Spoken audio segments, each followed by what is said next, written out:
All right.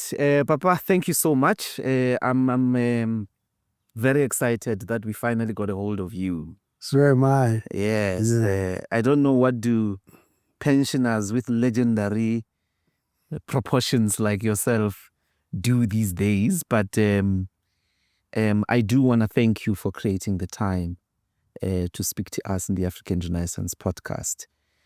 I'm going to start my inquiry with a period that I think we often go to because you form part of a generation of musicians in South Africa that I think pioneered, right? The pioneering You're right. of a certain sound. Miriam Makeba, as well as Hugh Masekela. But there are also many unknown names that did not, I think, make it to exile, maybe, that constituted this generation. Yes. But let us start with this famous Dorkay house. Tell us about Dorkay house. Who was there? What did it mean to the cultural milieu of your generation?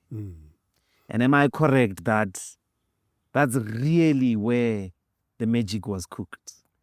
Yes. No, you're quite right. Dorkay House was the home, the hub of South African performing arts culture. Yeah, performing arts culture, not only music. But Dorkay House is Dorkay House. That's the building. But inside that building was the Union of Southern African Artists. It was an organization that was organized by people like Bobra Denpo, Gwigum Hwebi, Makeba Davashi, and people like that. We were kids, so I don't know how it came about, Because the first time I came to Dorkay House was when we had won a competition that was organized by Dorkay House, which was the union. And I was living with my grandmother in Binoni, Kitwatwa. And me and three of my friends, we had a group called the Cats and Jama Kids. Yeah. So there was a competition, collocationing, and everybody who could sing and who had a group, because Binoni had a lot of groups, But we won first prize.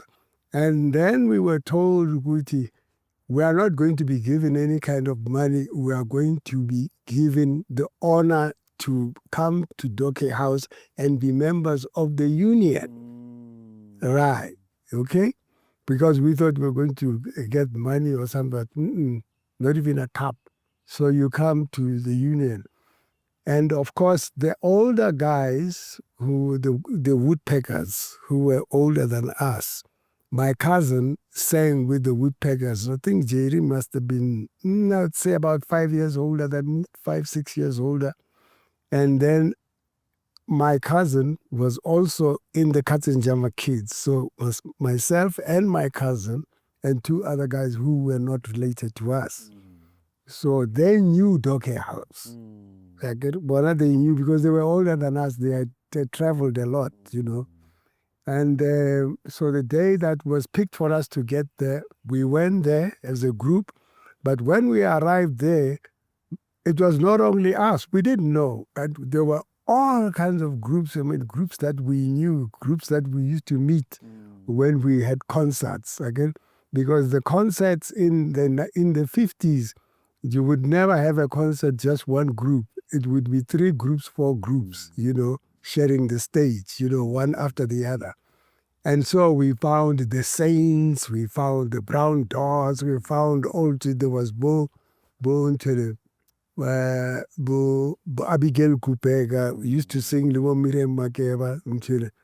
And then we were told, no, you're all here. When the meeting was called, now we had all met, we found ourselves in a group of people that we knew, some of them we didn't know, that you are here not to come and do your job, your own songs. You're here to come and be part of a musical that Dorkay House is putting together. And that musical was King Kong. Makeba was a composer on King Kong. Yeah, but he was not the primary composer, you know.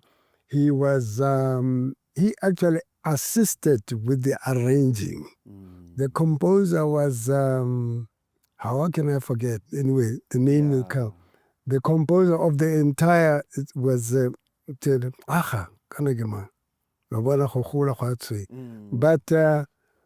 so Makeba Davasha, Kipi and I think a little bit of Bragwegwe Mkhwebi, you know, it took part in the arrangements.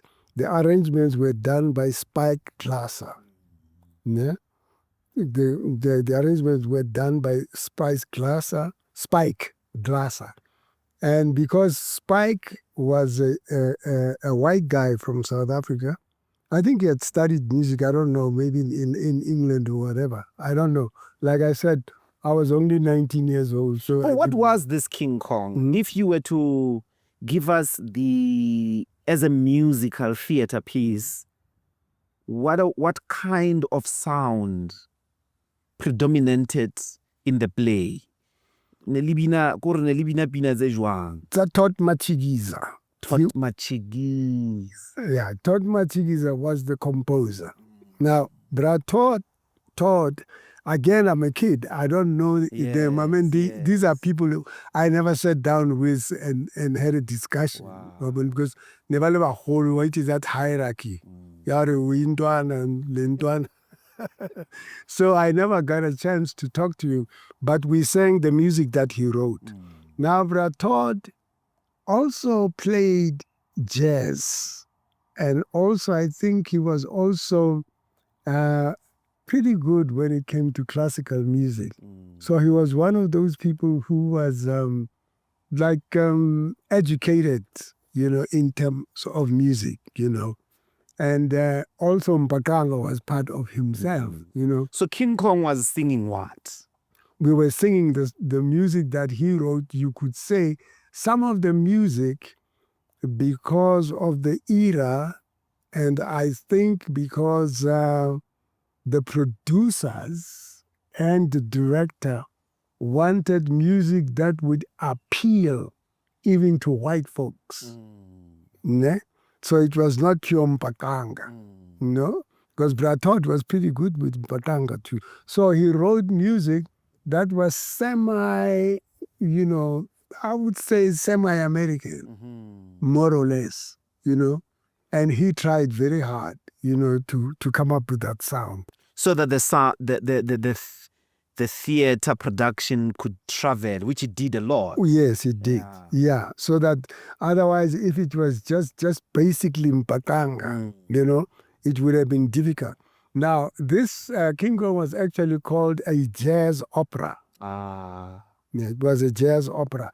So songs like Back of the Moon, you know, are part of a scene in a shebeen, you know. And instead of now just reciting all the lines that you had studied, you know, you sang some of the lines, you know, Back of the Moon. So that's what it was. It was a... So before the 50s, it seems to me, when with my little history, and it's very little, I must warn you, so be very clear to correct me. Music had a very predominant choir tradition. Maybe the 30s in South Africa, the 20s. When you read about Charlotte Maxeke, for instance, even the wife, I think it's Matilda Calata with her Congress choir. So Maxeke's first travel to overseas was through a choir. Yes. there was a very strong choir tradition, haholo dikereke. Yeah. It seems to me that by the time you were growing up into the musical scene, music was now being dominated by quartets. Yeah. I don't know what's the other name, the groups, so to speak. Yeah. 4, 5 Yeah. people, 6 people, Right. the true. tenors and all of that, Yeah. on its way towards soloists. Right. And it also used the solo. There would always be a soloist among, like, Or a lead. Yeah, the guy who would sing most of the leads. Yes. Yeah. But nonetheless, you would always be yourself a group. Yes, you would be a group. Yeah. I'm going somewhere to when I want to ask this question in this way. Because there's something about these groups. I mean, also in the US, is the Manhattans. It's Exactly. it's groups. Yes. And even if in a jazz band there could be a Lester Young, he nonetheless normally is part of a band. Yeah. And the name of a band is always there. Right. Okay. I want to ask about musically, from a musical training, musical tradition point of view. What does that tradition mean? If unobina di choir, ubina in theaters, musicals, and you now sing as quartets, as groups, does that have any impact to the sound? Does it have impact to how you get acculturated into music in any form? Does it have any impact? You're quite right, Mthere. The perception was incredible. You're quite right. Because I get it, as you mentioned, South Africa was dominated by choirs. I get it? So people like Bo Mahapelwa and Bo Mupedi, Bo Zulu, they wrote all these, beautiful, totally choral pieces. Choral songs, not pieces. And because these guys wrote even greater lyrics, So I don't know when, but when I asked Bujo Mkhotsi, who was a member of the Manhattan Brothers, which was the number 1 for quartet, they sang, okay? So Brad Joe told me that he and Dambuza Mzede, they decided to form a group because they were influenced by, there used to be films that we used to see. Yeah, and a lot of these films used to show some clips from the US. And in those clips from the US, they were like shots. Like you go to see a feature film and they would have like 20 minutes, 15 minutes of Saravon or some groups in the US. I see. Yeah, so the ink spots, the ink spots. Now, these were a group from the US. So a lot of our people here copied. I see. These groups. That's why you had the Manhattan Brothers. You had the ink spots. There was ink spots. You had the African ink spots. You had, later on, you had the Woodpeckers. You had, they called themselves names. It's hard to think about some solo musician from the 1910s. Yeah, no. And from the 1920s, where a star was a certain... It starts really... with the choir. Yes, but who's Toma Balidi single stars in your generation? Right, it comes out now. But the single star, most of the time, he still has a group behind it. But one, like, for instance, Victor Mfazelwa, of the Manhattan, of the Woodpeckers. Victor was a singer. He was a hell of a dancer. But he had the Woodpeckers behind him, the other 3 guys. With Joe Mkhotsi, with the one I'm telling you about, was with the Manhattan Brothers. He sang most of the solos. He and Dambuza Mdlete. The other two were accompanied, but they were always there. So Bujo could stand alone and sing maybe 3-4 songs by himself. So could Dambuza. But as a career, he wasn't a Makeba. No. And Miriam Makeba actually sang with the Manhattan Brothers. I think they discovered her. I don't know where, because like I said, I'm a youngster. I don't know where they discovered her, because the first time I saw Miriam Makeba, they were singing background behind Miriam. She was in the song. And I remember the song she sang, she was singing sincerely. Because an American song was a huge success here in South Africa. And the Manhattan Brothers, sang with Miriam. Miriam sang the lead. And they were humming behind her and doo-wop and doing all kinds of, vocal arrangements behind her. Yes. So most of the soloists that now jump out in the 15 are women, not men. I'm coming to that. Yeah. I just want to give this challenge musically. How would you describe the impact on the texture of music? Because two things are no longer quite predominant in the musical performing arts as something that pops up artists. The artists today don't really come out of groups anymore. But most importantly, the choral choir, grand choir traditions are no longer the basis of the development of music. Right. But again, this musical, because you went to Dorkay and there was King Kong. Yeah. What does that do to music that transition from grand choirs, from theater, musicals, to groups and soloists? Yeah. Is there something that is left behind? Is there something that is born that is new, is particularly powerful? What happens to this musical art form with this transition? Okay, you know what happens? Okay, take it from the choir. No? If you sing in a choir, you hear all the other voices around. Yes. There will be the lead, whether it's sung by 10 people, but every song has the melody part, which is the all part. Of you. Yeah. And then the other parts are accompanying the melody. So now, if you grew up in a choir and you are destined to be like me or a Hugh Masekela and so on, you are already getting a full orchestral thing about your music. So you can hear much, much, much better than somebody who comes alone and has never sung in a choir. That's why when I write songs, I can hear all the parts, how they should go. Whereas a person who never had that experience cannot.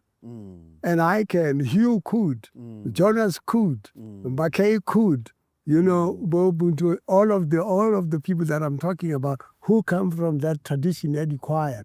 Now you move from the choir and then you go into a quartet. Yes. So all you're doing is that now instead of there's 40 of you, there's 4 of you, but you're still singing like you are in a choir. You still have the ear. The ear. Yes. Wide ear that hears. But now you're tailoring it now to only 4 people. Again, now in that 4 people, remember when you sing in a choir, if you say ha moya ha burwa, right? Now ha di izile boya busi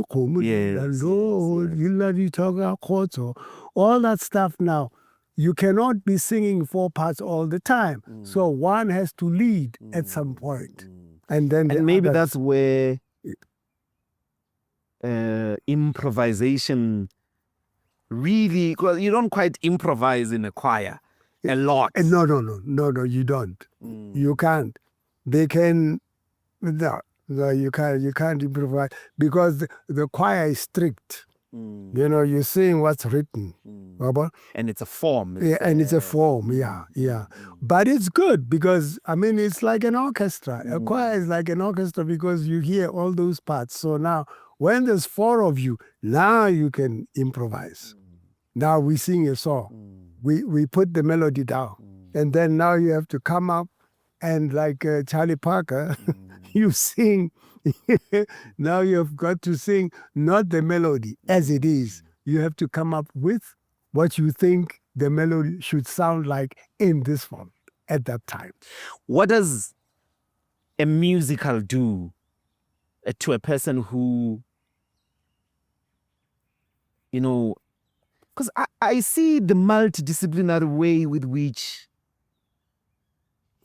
your musical discipline is cooked in quite a different tradition. But let's go to be in King Kong. It's a play, you're singing, there's a band, but, you know, it's a play. Yeah. What does that experience give you from a musical tools, musical ear? What does it do to a musician? It is now taking you to a higher plane of music now. It takes you now to a higher plane. It sharpens your ears now. And then it imposes on you a discipline of listening. Now you're being forced to listen, because if you're in a musical, you cannot afford to be looking over there when you're supposed to be looking here, you know, at that instant. There's no conductor. Yeah. The conductor, Okotas, I see. Yeah. But you cannot see him. But you have rehearsed. And in that rehearsal, it has been drilled in you, so that sometimes you don't even think about the conductor. Because I agree, sometimes you're going to turn your back, you know, from the audience. Now, where will the conductor? He can't follow you. So the whole thing of discipline now is being embedded in you. That's where the musical becomes very important. And time. Or if the song that you're singing is supposed to go like this, you have to do it. You can improvise if you want to. No problem. But as long as that lyric, you make sure that the people, when you sing, can understand what you're saying. I ask these questions because I want then to in your journey, in your career, something interesting that I find curious.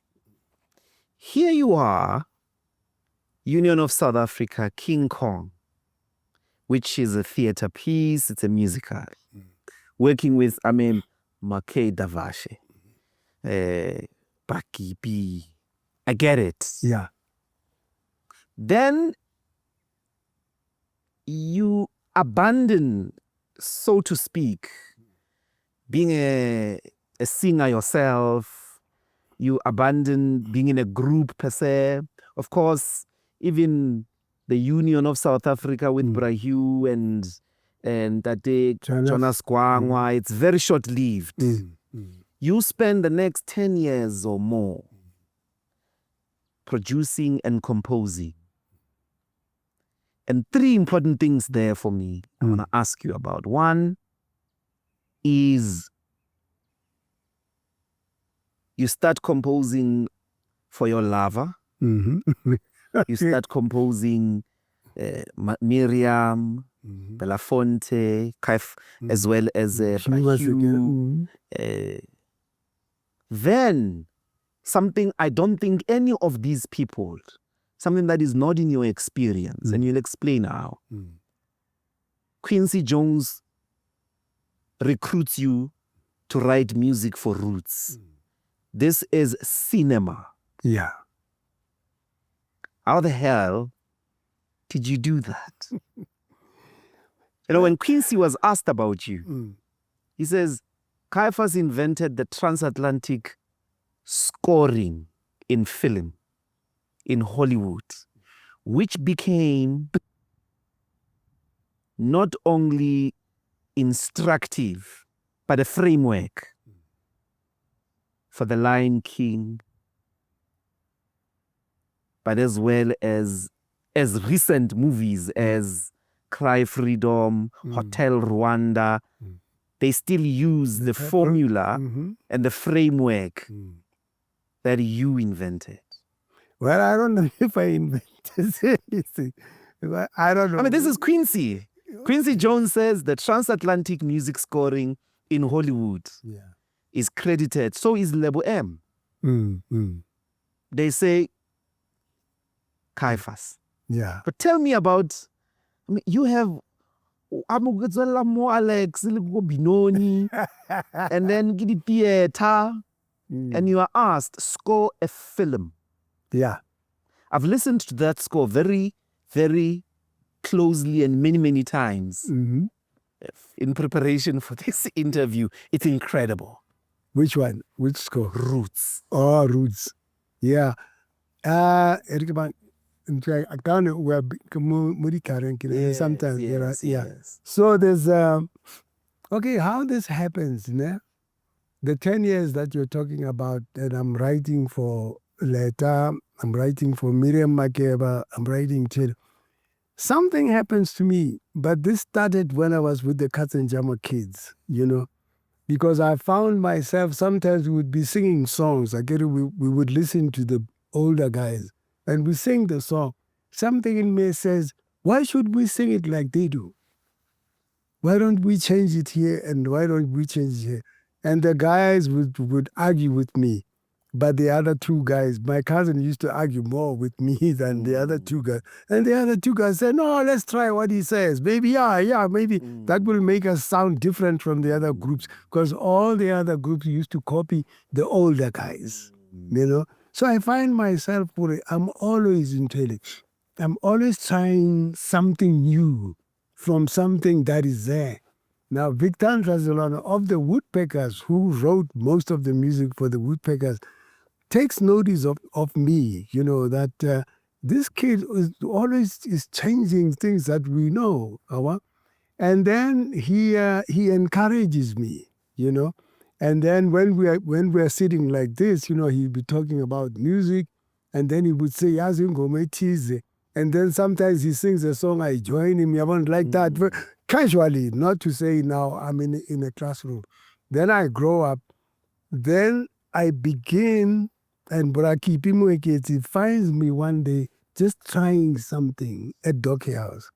And he comes in and he says, what's that you were playing just now? I said, no, I'm not a piano player. I was just trying some chords. And he said, no, play it again. And then I play, he says, no, but that's a song. I said, well, no. Keep in. Sonny is a composer. Career? You're a composer. So he goes into the room where he kept his saxophone. He comes out with the saxophone. He says, okay, play. And I said, but I give piano. No, play as slow as what you were doing is fine. And he plays the whole song with me. And we finish, and he looks at me and says, this kid is a composer, you know? And that song gave him caution, you know? And he says, yeah, you're a composer. And then the following day, my case says, no. But then that thing that Brakipi showed that, you know, I could do this begins to work in me.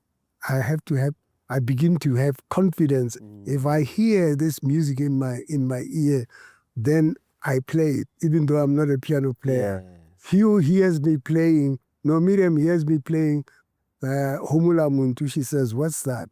I said, Gipino says, no, I write about a recorder. And then I'm doing West Wind. And Miriam says, no, I like this song. You know, so I find myself now looking one. Hugh hears me playing Halisalidi Khanna. Hugh says, no, I've got to record this. And all of a sudden I find myself, yeah. So I used to dance to that song. Oh. It used to be a standard song for Cha Cha Cha. Really? How dance our ngwana it's a cha cha cha. Yeah. 1, 2, ding ding. Aliseli di khana. Ding ding. Ding ding. No kidding. And you did that. Yeah, I wrote that. That's one years. Also got to compose. That's it. And then Hugh says, "Can you get?" I don't know, Chiller. So I says, "I guy record again." Yeah, I recorded. It's okay, Baba. Wow. And that was Hallucinity Khan.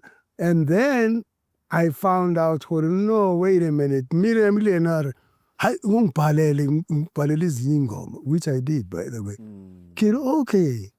And then that was it. So I spent most of, because now I've never studied music again, except Modi Choir or Pele. That was not studying, that was listening. Yes, yes. Okay?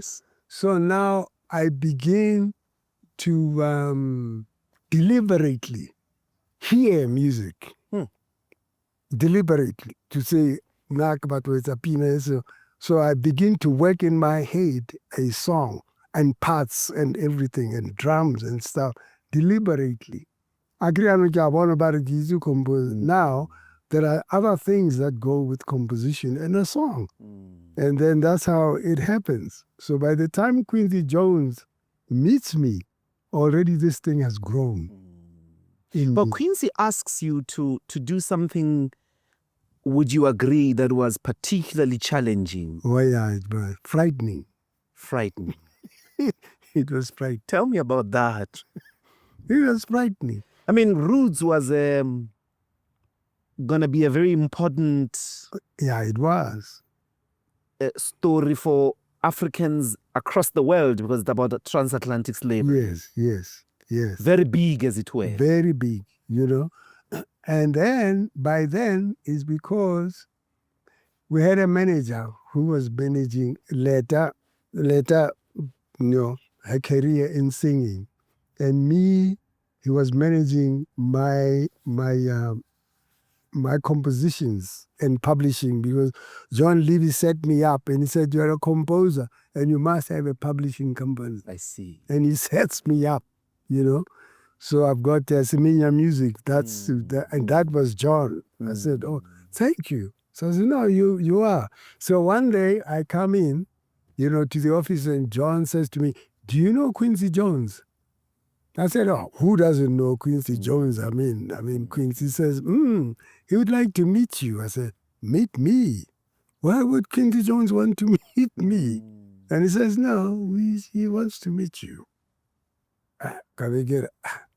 And then he says, and before I can ask any questions, he says, he heard that you're a composer from Africa. And he gives me the address. He says, "Up to you. You want to go?" And I said, "Quincy Jones, He says, "I think you should go. Go give it a shot, So, Kitsui, Alex, I'm Quincy Jones. These are the A-listers. I mean, this by is, all definitions at that time. This is it. This is it. So I go, and when I get there, to his house, particularly addressed, because Quincy didn't drive. So I go to his house and I meet him, and he's with Ray Brown. I don't know if you know who Ray Brown is. He's a famous bass player. Ray Brown, king of jazz bass. And they are both there. And they say, "Hi." And I say, "Hello, So you understand you're from South Africa?" "Yes, I am." "And we understand you're a composer." I said, "Well, I write music." But no, they said, "You're a composer." I said, well, no, I write music, And they said, "Well, we're doing a story, we're doing a story, and the story needs some music." And they said, "Do you think you can do it?" I said, "Well, it depends on what it is, And so Quincy, they ran the story to me, and they give me what they call the sheets in the but there's a way for it. The script. Yeah. They give me the script, And I looked at the script and they say, as you can see, the guy, this is a fishing village, and we want a song like a celebratory because the fishing at this point in this village is great. The great harvest, they've harvested great, schools of fish. So can you do it? And I said, yeah, I'll try, Then they say to me, oh, by the way, African music is pentatonic, right? What does pentatonic mean? Okay. Pentatonic means 5. Yeah? 5 notes. Do, re, mi, fa, so. But in pentatonic scale, there's no fourth. It's do, re, mi, so, la. Which is, if we're talking about C, it's C, D, E, G, and A, right? And then they tell me that's, and I said, no, it's not. They said, no, but that's what, I said, well, maybe that's what you read, but it's not, And they said, what do you mean? I said, because I can challenge that. They said, and I was really good. I really didn't, I just felt that I had to. You have to take a stand. Yeah. And I said, no, it's not, And then they said, how do you prove that? I said, well, let me sing you a couple of songs, right? Just a couple of songs that are traditional. And there was a song which we were taught here. Where did we get this song? We heard it on one of these Hugh Tracy's in Ntate. Hugh Tracy used to record a lot of people Bakudi Place. Then there's this song, Haya oh yeah yeah, Haya oh yeah, Kulonyaga silimanga, Kulonyaga silimanga. Now there are thirds. There's a flat 7, there's a flat 3 in there. And I tell them, I say, that's a flat third. If I say da da da da is a flat third. If we're talking about the key of C, that's E flat. So you are saying we're just saying 5 notes, which is C, D, E. You're not talking about the flat that we sing. We also have the sharp 4, which is G sharp. F sharp, G flat. And I said, you know all that? I said, yeah, it's because we sing these things. I sang these things. And then I said to them, and I've been in this country for quite a while, and I listened to the blues that you played. That flat 7 and the flat 3 and the sharp 5, that sharp 4, that's all African. And they said, you're kidding. I said, I'm not kidding. It's the truth. I can sing songs that have these flat 7s and flat 3s and all that. And I sang some of them. I played them on piano. Here. Then Quincy said, you got the job. But who then coined what you were doing and what you ultimately did in Roots? Transatlantic scoring, which they describe in academia as a specific new way of translating African American jazz and African music. Yeah. Where there's an acknowledgement that these two are not the same. Yeah. Well, are not the same, but they are similar. Yeah. Okay? Because remember that the African Americans' experience out there, it was not only people from Ghana, there were Nigerians, there were people from Central Africa. So I used to tell Quincy, I said, you are like Pan-Africans in the show. So even musically, you may find that, of course, pentatonic is true. We do sing it, but it's one of the scales that we sing. It is not the scale in Africa. And just recently, I discovered that Ethiopia has 6 types of pentatonic. The whole keyboard, but they only take 5 notes and they make music out of those 5 notes out of the whole keyboard. So at that time, so I'm using these things, I get it. So I say to them, okay, so I write the song. about the fishing village. the fishing village, and it was a simple song, remember? But what happened, Guyana, and then I write it down. So I go, they give me the date when to come, and I take letter because I had rehearsed the song. Her voice, Yeah. I'd rehearsed it with her. And then we get to, they were doing this at A&M Records. And then when I get there, at the time that Quincy said I should be there, I'm a timekeeper, boom, I'm there. And then Quincy comes out, he says, "Are you ready?" I said, "Yeah." He says, "Where's the song?" So I give it to you. And he looks at it and says, looks good. He says, "Okay, let's get in there." Now, as we go into the studio, there's a whole band, the strings and, cycles. They were doing a movie. It was called Ayo of the Village, something like that. I've forgotten. That was before Roots, by the way. Yeah. So, and he says, "Okay, now, have you ever done film before?" I said, "No." He says, "You never?" I said, "No." And he says, "Okay, this is how it works. Okay, and he says, you'll see the number." He says, "Can you run that thing?" So they run the film. And he says, "Watch the numbers." So I watch the numbers. And he says, you see there, it stopped right there. If you write the song, it should fit in from that 1 to 30. Okay? And I said, "Okay." And he said, "So you think you can do it?" I said, "I can try." And he says, "Okay. All right." And he says, so I say, "So there's the song." He says, no, you're going to do it." I said, "Me?" And he says, "Yes, you. You wrote it." And he looks at me, and I look at him, and Piloaka is big. My heart, and I have to say, "Come on, keep quiet." And I said, "Okay." Your heart is betraying you. It's betraying me. And I've never done this. And all these people come on are giants such as, So they put the thing up there, and I say to Letta is very sharp, because we've done the song, Mokochai. And then it runs.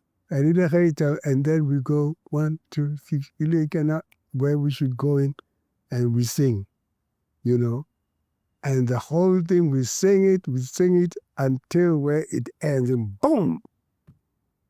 And Quincy says,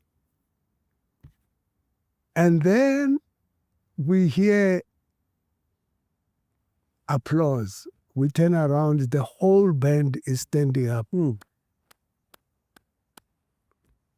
So, what's about that? And Quincy says, So, anyway, because I get it, they work at timer. You've done it. Get it. Now, are you going to put in some instruments? Because you let me know. Says, "This is perfect. It doesn't need anything else." You and Larry, the two voices, what you did, man, this is it. It works. It doesn't need anything else. Whatever we do, we're going to spoil it. Also, this was the basis upon which when they then did Roots, he didn't think twice. Right. So we go out.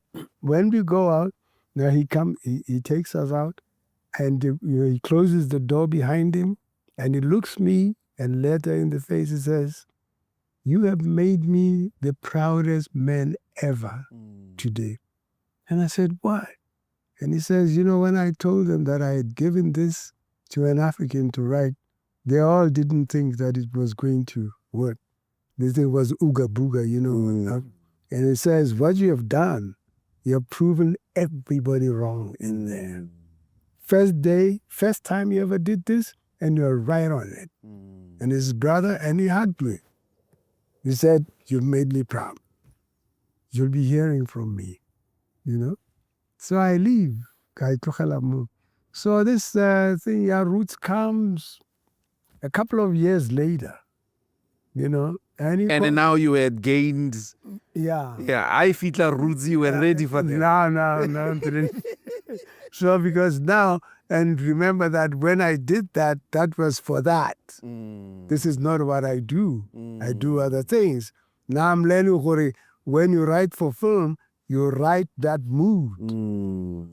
It's a mood. It's a description of a scene. Of a scene. You're setting a scene. Right. Accompanying a specific performance. Exactly. Yes. So how would you say, distinguish it, as it were, from composing for a musical?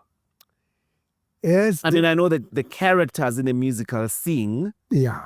But is the music process for composition anyway different, because you're still accompanying actors and a sort of a drama? It's different because there's a thing that we call, me and my friends, we say, tsang tsang. Yeah.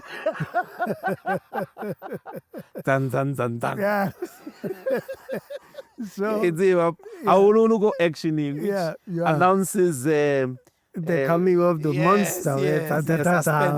Suspense. Suspense and happiness and stuff like that. So that's what I discovered. It's not the same thing, you know, because then when he calls me for roots, he calls me and he says, you know, oh, by the way, it's because they had tried other African artists that were there, you know, but a lot of them failed, you know. Now, fortunately for me, and they were surprised that I understood the blues. They were surprised that Kids even caught progression at the blues. And that I understood both doo-wop, Miriam, opera, sincerely. Yes, I know the chord structures of that. So they were surprised. And still I could do my own African music. And that's why Quincy said, no, we got to get Caiphus, because he understands us and he understands where he comes from. That's how, until the marriage, he can be right there. The transatlantic. Right. Yeah. Because he would say something, and I would say, oh yeah, that's a 1-4-5 or whatever, you know, or 1, 2, and 5. You know, says yeah, all right, okay, you know it. They say and then I would have Mpatang and says, now that's you.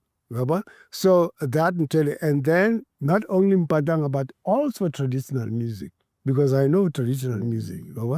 And then choral music, all those things, the hours that I spent singing, they came to work.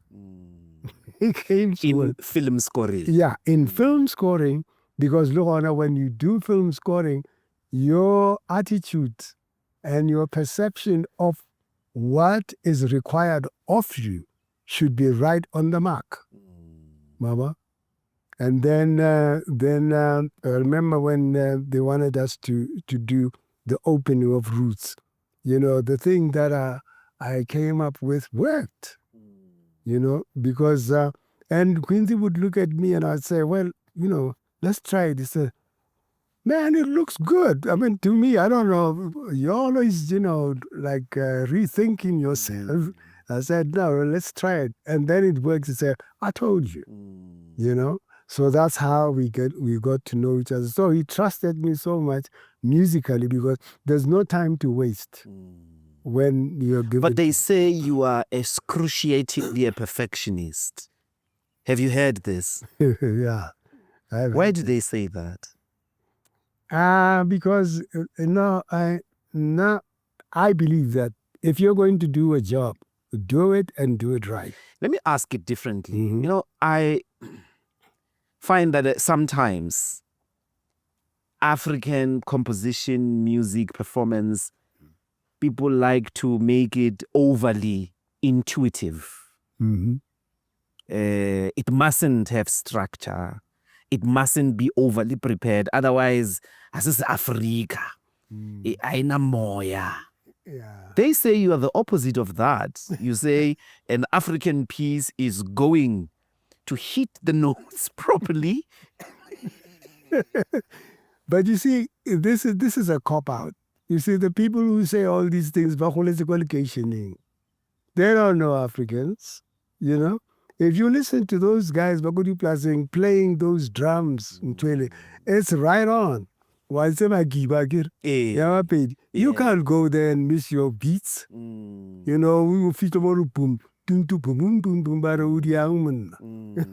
But so it's strict because they are dancing to what you're doing. So don't get out of the way.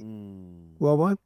So because Kiss Africa, because we don't listen to ourselves with real ears that want to know and understand, we think our thing is just no. Yes. No, it's not. Manana le adladisa. Yeah, no, I did not listen. And if it's a I swear you, Makeba, but already naga, or well, it's a nonsense, but I'll to but somebody who can do it, but Taura Lukemo. Mutori was Ramara. You see. What was your most frustrating moment in a journey of maybe making an album? Who was the most difficult person to put online to do these notes properly? No, I think you can spoke. Charge. No. Fortunately for not really, the people I've worked with, most of them, okay, never complain and now and then not. This thing is taking too long. Yes. You are a perfectionist. No, I'm not a You're sounding like it as you speak. No, I don't understand that our is a perfectionist. When our guys is arithmetic, or mess up one. You messed up the whole answer. Yes, that's true. So I mean, look at you. Your association of music with arithmetics. Yes. You know, it's some spirit that came on top of me, therefore I can go all directions. We're not getting math. It's pure math. If you can't hear the mathematics, you get frustrated. You know? Because also, and if you come math, let's take math. Arithmetic, which is everybody understands. One mess I fell at that little one step. Little minus. Yes. Marabona lying. Hey, one. Marosinya, the whole thing. 2 billion. Felt like arithmetic here. So even in music, it's the same. Like for instance, I've okay, with a band. Now we've got something. Wait to this thing. Now I usually say to the guys, listen here. You know the people who come to see us, they have our CDs. Did you know that the audience, some people actually listen to the guitar? Yeah, absolutely. Yeah. Some people listen to the bass and they know it. But it's what aha. We would be. Yes. You know? I mean, not yet aha. I think. So, and I tell them, we're not Peter Mole because you can play what doom doom doom. Yeah. Baba doom doom. I want to doom doom doom. But audience, you've never had an audience issue. Hey. Or the singers have been. Could this be the reason why? Okay, let me ask the question differently. By the time you do your, what is it called when it's a solo album? Yeah. There's some fancy name as well. Your first solo album is in the 80s. Yeah. Early 80s. That's late. Yeah, it is. It is.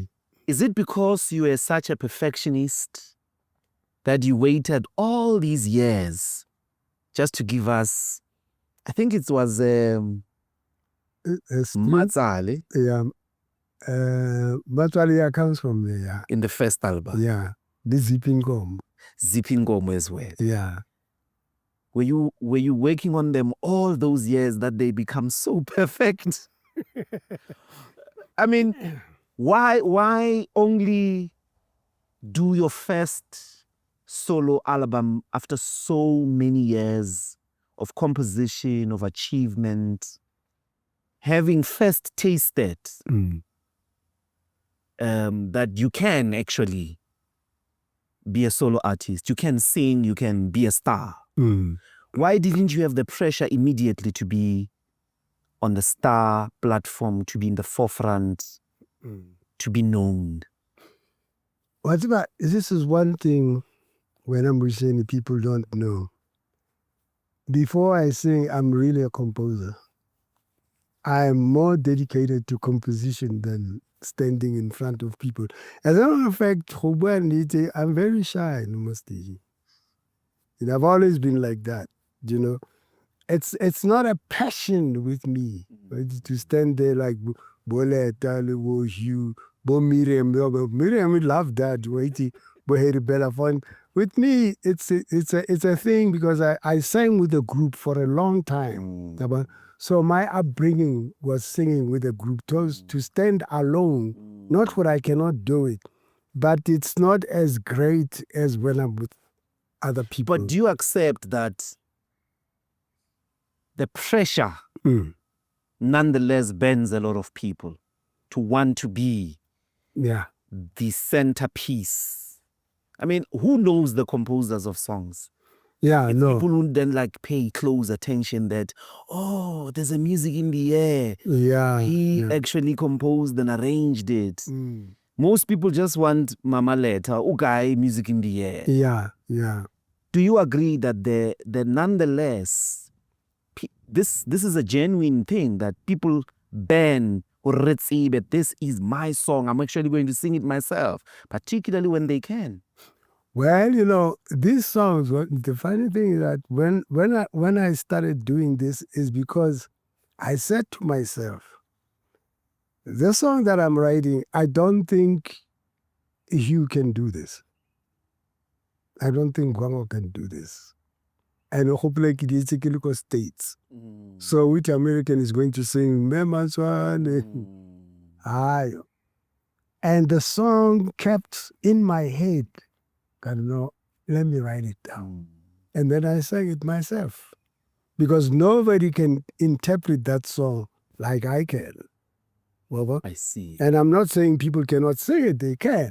But to interpret it exactly like me. The way you were hearing it, you knew this one, I have to do it. I have to do it myself. It comes from that place than the pressure to be the star. Right. I see. So I told Leta, I have to do this, because nobody can do this. I'm curious then. I'm going to ask a couple of silly questions. Does your love relationship, romantic, powerful, very committed, long with Mama Leta service your compositions? No. So there's no way you were thinking about her. Oh, no. But you see, by the time she met me, I was already who I am. Agreed. In terms of composition. Okay. Music in the air. You know, she chose the song. I see. No. I was always playing this song. Ne? The story is, music in the air is interesting. I used to play this, she was working with Harry Belafonte. And then Harry Belafonte calls me because he wanted some new songs for later. They were doing some songs. Now, Sisi always, Mr. Sisi, always trusted me, you know. Hugh, some songs and so on. And then by this time, you have to come in and use, because Harry went from songs. So during breaks, you know, just to while away time, I would play music in the air on the piano. But how? Were you playing it? You obviously composed it. Yeah, I composed it, yeah. No, I was just playing. What I'm asking is, what was in the head? What were you thinking about her? No, I was just saying, I was just playing this song. Right? I don't know if you know Pine Matshikiza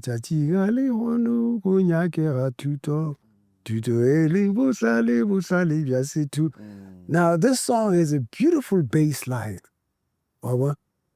This song. When I was a boy, you know, we sang this song, but not actually. I never sang it in the choir. My sisters and my brother because one of my brothers was a music conductor, Oskolo. So he used to sing this song, and there was this bass line that used to really fascinate me in the song, that song. So when I was doing music in the air, I was thinking about it. Why is it got that song? Why is it that song when it says Sisutu Sila Hasibulera Labu Save Labu Horele, which is a nice line. But listen to the bass. Sisutu Si da da da da da da da da da. So when I was doing music, So what is calling you is the bass line. yeah, I like this. That's why I'm record bam bam bam bam bam da bam bam. That song. Do you always compose with the bass provocation? I know some people are hearing a horn, some are hearing drums. Yeah. What always brings like the muscle of composition? Is it the bass line? Yo, man. The bass.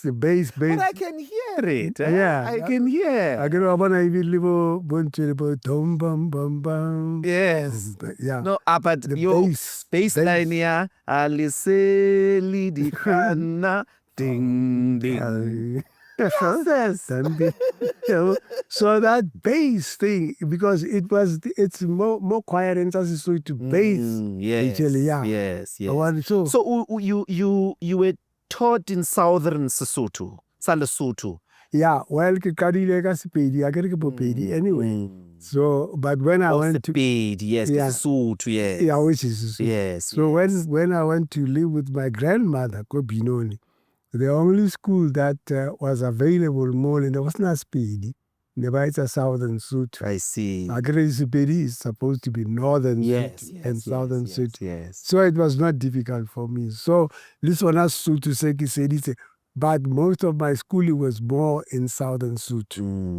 Who, as you shape yourself as a composer, who was the model who played some serious role modeling? I mean, we all, although we are taking a unique journey into the unknown, we nonetheless use somebody. Yes. Yeah. Who is this important influence? Victor Mfazelwa. Victor Mfazelwa. Did he know? Well, like I said, he used to help us as kids when we were singing. Yes. He would come in sometimes and find us rehearsing, and he would say, Magwetin, hey, nyaputa ngoku apha man, khawuthi iqaleni futhi ithini le ngoma yenu. And then we would sing, says, I wrong and done. And then he would just go then. Abang ala di notes mo pa do re mi fa sol la ti do ne ro pe do re pe. I write the parts about nuts. And then because we could all sing, remember ko skolo le re opela mo di choir. So what do re mi fa sol la ti do there di opela. Yes. And then we would look at this Aruluk Sediton. It would sound nice. So, wow, this is nice. And say, yeah, Magwetin. So he was like an inspiration. So I would take that exercise book home, the one I correctly man, and I would look at it and I would see what he say. And then I would apply that method to what we would do. And sometimes the guys would say, we're not nonsense, if you know. So one day he discovered us. I get an internal argument, and I had written this song. And then they were having, like I said, my cousin, named Madiaka, and I Mulati. So Poponi was a friend of Poponi said, Are Lake man? Became Big Tan Tasurano now. Agri Victor was the composer, the woodpeckers, which were all the guys borrowed. So he walks in. So when he walks in and he says, Indoni ngoku wawandre ayisa agwisha duthi ngantoni uthi ayilengoma le ayihambi kabuhle man akaniphethe nisize yaba sorry opelare No, it's not that bad. You call it land or this happiness, counting bonnie, that notebook in the ropela more, the partnering one like the parts. So I said the parts, I correct that. Okay, cool.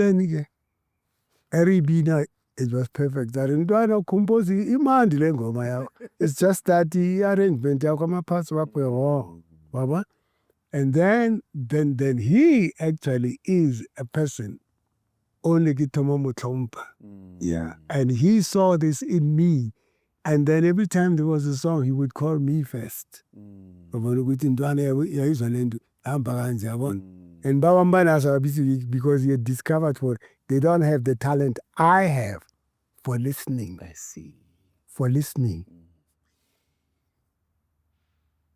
It seems to me that, one of the composers, underrated, but I think with the music I know that is available because he lost so much, is Gibson Kente. Yeah. And you managed in your life to cross path with him. Yeah. Just a short introduction to that moment of working with him. Go Manana and the Jazz Prophet. Yeah. Was a Dorkay which house was production. musical. It was a Dorkay house production. Yes. Yeah. How was he? Gibson was gifted. Musically was gifted. I would say he came from an era, because he was older than us. He came from an era, the 40s. We were in the 50s. We were now in the 60s. So Rona, we came from the era, the 50s. The 40s, they were still most in the like a choir. Yeah. It was still choir. So I think from what Joe and the Manhattan Brothers told me, in the 40s, we started into the quartets. So Harry started in the 50s, is that Bobu Joe, the Manhattan Brothers, had started that era. Lady Ink Sports, African Ink Sports, Bosiba. They started the era, the quartets. I'm so all that stuff. They had started that. With Neopelagun Band. So we coming in that era. So whatever we were doing, Gibson was also there, but he did not grow up in it. So Natako, he used to come to Dorkay house. And then he was very friendly, of course. So one time, he took me and Sydney Mataku.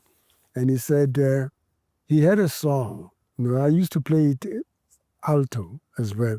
And he wanted to go record. He wanted to arrange a date. Gibson used to write songs even for girl groups. And he says, okay, can we sing this song, Baba? Can you play it? And then so Nali Sydney, there was another guy, but Nali Sydney is saxophone. And then about Ruta and that song, was one song, just one song. And then we went to the studio the following day and we recorded the song. Again, he came to Dorkay house, he found us there. Because we were boys, to him. And then because we were quick, he was impressed when I was that quick. I got what he was saying. It didn't take that long. So every time he would come, and then but he was friends with Leta's friend, Mabel Mafuya. Mabel Mafuya was like Leta's big sister. So, and Mabel used to be also part of Dorkay, like I said, Dorkay house everybody was there. Whenever I had the group, but the soloists and so on. And so Mabel comes to already King Kong Fedira. Now this is in the 60s now. 60, 61, 60, yes. Let me see, 61, 62. I think it's 62, 63. Yeah, so Manana and the Jazz Prophet would have been in 62 years. Yeah, in 62. I think it was 1962 or 1963 because Kiss America got 64. Yeah. And then, so Mabel comes to us, he says, who keeps saying, Oh yeah, obra Gib. Aria. Ukip uyazi ubhala inansiyana. Maybe it was a institute and everything. It was just like Kafelaro. So une play and he wants us to participate in the play that he has in mind. Ow, the play. Gibson, can you say Palanama play? Yeah, right. Waba. Nobody who's serious, maybe who's serious. So can we meet Kwak?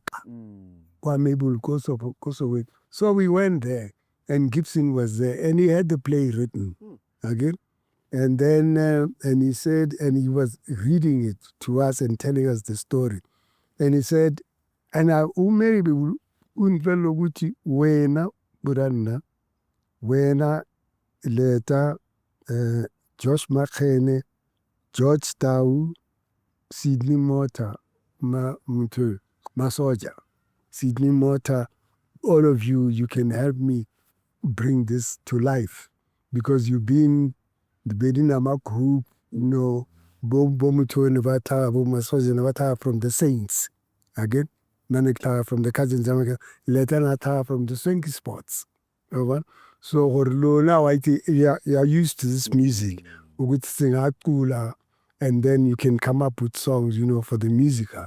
I'll write some of the music. Yeah, what? Oh no, fine. It's very bad. So hard time, of course, we read play and we were laughing. But Mabel said, no. I don't want to say. So anyway, so he started. Then he came to Mabel. And then we started talking about it.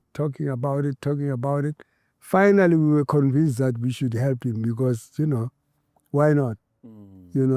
So we went to Dorkay house and he got some other people, Bantul Ramtusa, to get some other artists. And that's how Manana's Just Prophet was born. And then, being Gibson, and Gibson says, Brake, Wendwana, Nambiza Kodo, because later Kodo, I think who's Lalilan Sigana, man, Lalilidi. Mna, yeah. So Mabel Mafuya. Mabel was the funniest woman I know. And Mabel, let's play husband and wife. Munche. So Babu Talibo George, and then we became, the whole cast. So you played? So I played the lead. I was husband, Yamire. Manana. Yeah, I was Manana. I know, which is that's the guy who is caught in a lot of Tsotsi life. And Manana Onyaka will recruit. Yeah,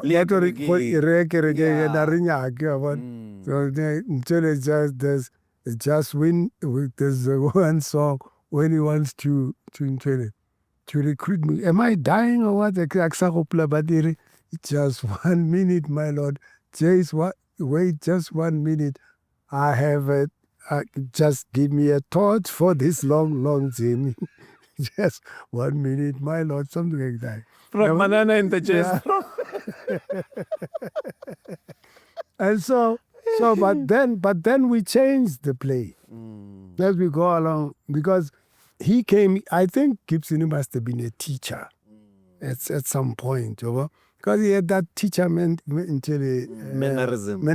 about his. And we said, because the first time I came across the word abject, poverty. Yeah. It's in Manana, it's just prophet. And then I say, there's a song we were reading, Ravala's Indore abject. He says, that's when you're really poor. Yeah. So at Yabana auction, people are not going to understand all this. Abject poverty. Abject poverty. Sure, but he was funny too, and he would laugh. I think this out in the since our ball.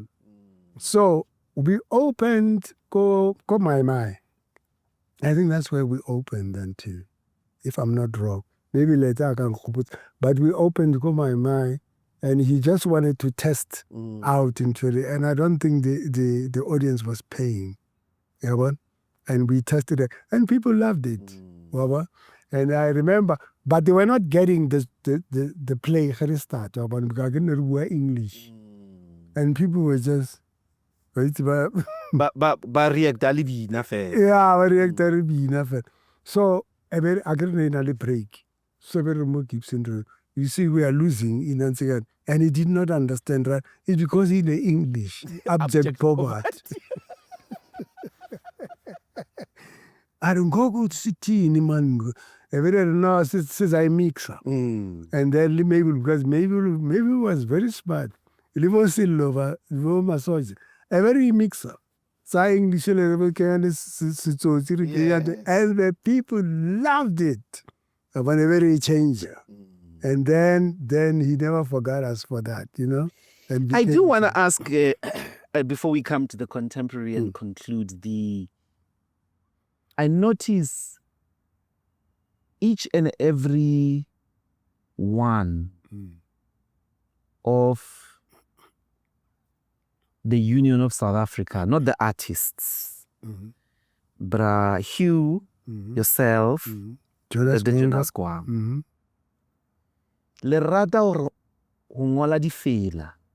And people don't normally know. You know, I was on radio and I used to play Nko si nali dali wetu kisifil. Yeah, and then bra Jonas on sifila. Yeah. And that's why I was ending with Gibson, because nkadidlala dilatelana so you know they I see necessarily feel tsa kereke. No. What is that about? Well, you know, actually growing up from where we grew up, in the families that we grew up in, again, most of our families, they are Christians and Difela. We used to go to church. My grandmother would carry, you know, Arya, and I know King. And that's where I learned really to actually admire the music of Kereke, and also admire the people who were like, there's this guy that used to sing into the Kidumetse Humurena. You know how he used to start that song. It was fantastic. It was very musical. So that was also was part of our experience, life experience, you know.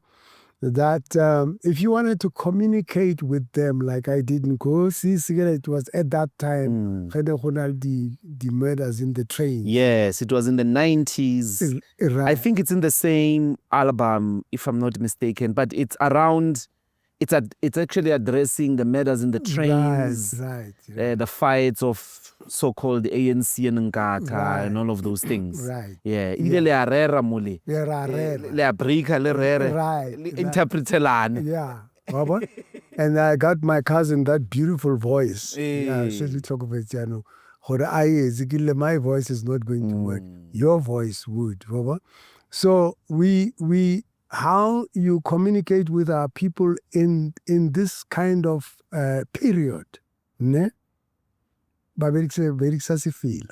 They will listen, and they did, because I met Mtagongo Mzulu, go my you know, but the met or something. About hey, where do Semenya right? Curious Semenya Wimpis, Kirimpis ngana. Yabona la ngoma le ko simtali wetu. Yabona la manje seniyakhaza ukuthi sengiyasazi isuthu manje. Awusa. Karawo no umsebenzi wakho Semenya uyibambe lapho. Futhi unala ngoma futhi bathi ngiphendule. Wenza nesisuthu nesizulu. Yabona? Hayi, uyimpisi.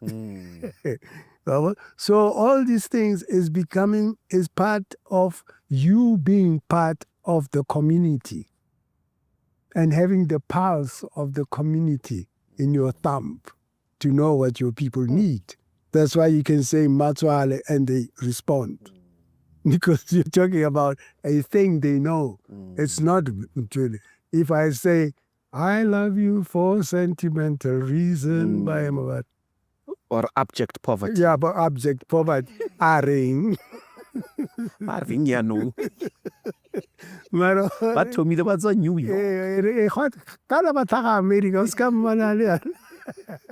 But if you sing or remember, everybody knows Yes. What do you think is your best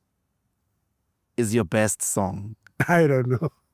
I mean the one that if you were to define Caiphus Semenya, you say 1, 2, and 3, which would be like to say, let's say you arrive in a completely unknown universe, parallel universe. Okay. And all they know is your music, and they must put a face to the music. Which songs would you say, these are the songs that define my 50-year career? Just 2 or 3. No, I'll tell you what, because right now I've 9 new songs that I intend to record. So until I do that, I cannot. Because some of the songs that you cannot commit to a favorite. Until I do that. Because the ones that I have now, okay. Yeah. And then, only then we can have this conversation. Yeah. Let's conclude with the Academy. Tell us about the Academy in Soweto. Before we do. Yes. By the way, Music in the Air, I'm sure you're still into it. You know who later, because she used to listen to me when I was doing like I was telling you. Okay? So when she was recording the album for A&M Records, her pet was saying to her, what other songs do you have? Because I don't want you to sing American songs. And later said, he has a song. And I said, I have a song? What song is that? Yeah. I don't know. King man. Do you want to Oh, that one. You're not you. I don't think so. And then Hep said, what are you all saying? And she says, because he has a song. And Hep says, okay, play it, let's hear it. And I did. Hep said, that's a beautiful song. I'll get somebody to write us an English lyric. And then this guy, with Mona in the album, Uti. And then I gave it to him. The guy says, wow, this is nice. And then about in a week, he had written Music in the Air. But his latest choice, that song, so technically, it is normally in any way related to her. Yeah, I wrote that for her. About her? Yeah. Okay. Yeah. At least I kind of know that. But I mean, I thought maybe it would be a difficult question to answer. No, that's so deep. What is the Academy about that you are building in Soweto? And maybe what about the state of South African culture are you addressing with that Academy? If you allow me to give you just a brief reasons behind it. When I left here in 1964, 65, to go to the States, we were all in King Kong. Hugh, myself, Gwangwa, though our roles were different, Hugh and Gwangwa were in the pit, in the band. I was on stage acting and dancing and singing. But we were great friends. And then, so the day Hugh left, he got a scholarship because Miriam had left before, and she got a scholarship for him. Go States, and I think Harry Belafonte taken him with the scholarship. So he's over there, and then Bangwa, we go to England in 1961. Bangwa leaves from London to go to the States. Liana has got a scholarship. So I'm left, my friends, my 2 friends are gone. And they say, no, one day, if we're there, we will try to see Horokata. If you don't come, we don't know, but we shall see. Okay. So they go there. But Sponono comes up, right? So when Sponono comes up, the union, members, the body union, but then to Makeba, they say, Caiphus should be part of this I was not. I was in Manana, the Jazz Prophet. Some Manana, the Jazz Prophet, but no, you have to. They removed you from abject poverty. Yeah. Bangiza to abject poverty. To sponono. So anyway, I left this Sponon. So when I get there, but arranged it for me to go to the school they went to, which is Manhattan School of Music. So when I get there, and then I went with Gwangwa. So when I got there, so they were expecting me, but I'm 25 years old. And then they give me, they say, oh, yeah, go ahead. So bumper music to read. I cannot read music. Bumper, they start you off with what they call ear test. They say, this is the keyboard, right? You know a keyboard, right? Yes, I know. Okay. This note is a B flat. Then they hit a C. What is this? I say, it's a C. This is an F, and this one is a B flat. What's that? I'm telling you, happy B flat again. What do you call a B flat? Flat 7. Oh, okay. And so. My friends, I don't know. You've got a very good ear, Papalan. You can hear. Okay, but I sheet of music, piano, can you play this piece, kid? I can't read. You can't read? No. Nothing? No, I can't read. I mean, I never went to school for this. Okay.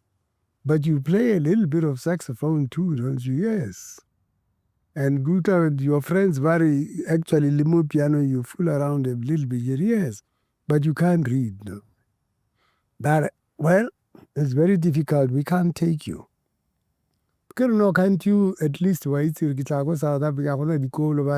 Unfortunately, Malawa, the state does not allow age group 14-year-olds. Your friends were different. So anyway, so now my friends tell me, I get Hugh, why did we had a problem? Hugh to William, they thought, papers used to write, if you can find Hugh in the old papers, Hugh is a jazz musician. And they were telling Miles Davis sometimes, Clifford Brown and so on. So Hugh now says, when I got here, they gave me that ear test and I got it. They said, fine. And they bought a piece of music more. And I can level now Hugh, because I couldn't have more King Kong. And then they were Bobra, Makeba, Batusa. So they read a little bit. I see. They could see. So when they showed them, Hugh could at least until hum. Then they gave him the trumpet now. Play the trumpet. After he played, they said, you don't know. Oh, they asked him to play a song that he loves, an American standard, whatever song. I agree, these guys are good musicians, but test now. And he played, I think, Joy Spring, but one of these American things. So they played with him after festival. Yeah, very good ear. Musically, you are fine. But you don't know the trumpet, not at all. Your sound is terrible. The way you introduce your embouchure is terrible. Your fingering is terrible. So we'll have to take you to the very beginning of how to play the trumpet. Hugh was shocked. And then I guess what Bankiza guy said. I 13 years old, 14 years. Hugh is now 20. He could not believe Arabic, but I knew where I come from. I knew how I grew up. So I swallowed my pride. I'm about 13 years old. And they played better than me. Gwangwa went through the same thing. But when we thought we were better of a chance, I see the point. Yeah. This is why we need an academy. Exactly. I see. What? Because all of these beautiful singers in South Africa don't know how to read or write music. Or play the trumpet correctly. The saxophone, hey, so-and-so, Mopilam American, you don't know that instrument. They've mastered the instruments. And then I got to be lucky. As you know, I worked with Cannonball Adderley, one of the best saxophone players in the US, and I wrote music for him. And he played the music. And then sometimes, because Lampona go South Africa, then he would tell me about music. And then when you listen to them, take a big band, when you listen to big bands, they don't play in tune fair. That's because the training is not there. There's always something not right. But when you listen to those guys, how they let the reed section play, they are all on tight. Everything. You can listen to all the big bands in America. There is no band in South Africa that can compete with them. And it's not because they are cleverer. They come from school. They studied since barely 10 years old, 7 years old. So Hugh was hitting with kids who were 13 years old. And here in South Africa was regarded as close to Miles Davis. And he was very far away from Miles Davis. Marmochaimo, the paper said, Hugh Masekela. Hugh Jonas Gwangwa came into Kai Winding, which was wrong. Very wrong. So the Soweto Academy seeks to address that. I see. We want to address that, and we've been, I know, and I've been fortunate, for instance, to have friends like Wayne Henderson, Wayne Henderson, I used to spend a lot of time with Wayne. And we used to write arrangements. By the way, I wrote arrangements with Wayne Henderson. And then I discovered Wayne knows much more about music than I do. He can score it. He can do all kinds of things. So I learned from them because I was not ashamed to say, I don't know this. Can you show me? And Wayne would show me, and he would look at me waiting with that, wishing I had gone to school like he did. And he would say, man, if you had studied, man, you would be a bitch. When will it be ready? I don't know. Well, we should be starting very, very soon, but the whole idea that I had in mind is not going to come to fruition, whatever. Because for some reason, in this country, we are not like Bo Oliver Tambo or Bo Khesha. We don't take education seriously. It's one of those things, And especially when it comes to arts education, performing arts education, they don't see value in it. And I don't want to say who, but I will say that Ntate, when we first talked to Ntate, who was the Minister of Arts and Culture then, Msesa saw the dream, that's why it's standing there. But everybody who followed him did not follow where he left off. Because they don't have the passion, for our children, because it's not about me. It's not about... they want to spin cars. Yeah. They don't have the passion, and they expect and they like to talk about the international. You'll never reach international standards. I can tell you that. I know the international standards are much higher than Runa, and it looks like we're very satisfied with mediocrity. And our children have the talent. Orbaits are quiet, and the talent is there. All they need is an institution to take it to the next level. That's all they need.